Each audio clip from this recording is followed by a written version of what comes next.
banda kung saan doon ako madalas dumaan. Then titignan ko sa nearest way kung makakadaan ako doon or hindi.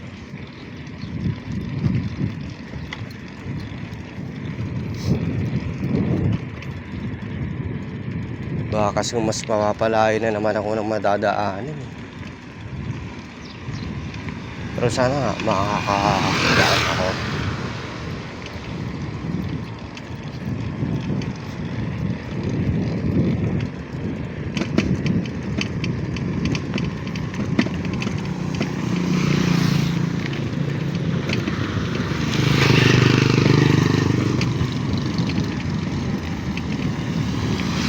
May harang pa rin.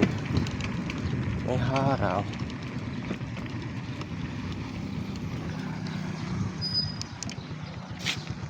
Tulad lang din lang dati. You know. Pero pwede sih. Daan ko yung bisikleta ko. Kasi naman sa dadaan pa ako sa malayo.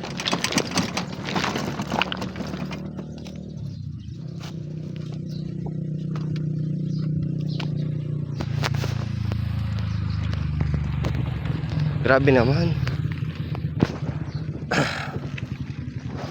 Dapat sana ang gawin na lang sana nila dyan, if ayaw talaga nilang na-interrupt yung nila dito, yung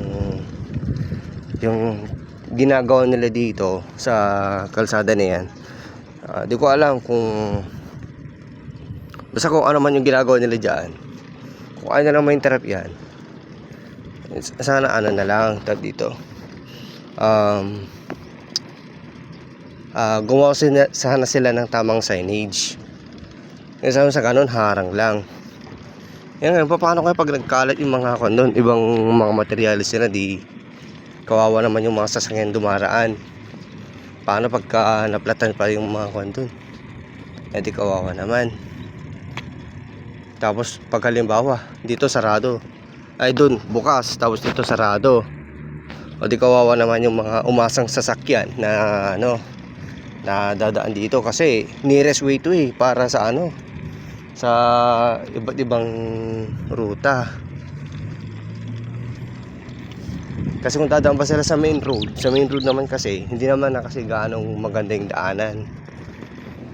Kaya karamihan dito na dumadaan sa pinaka nearest way dito through bypass road.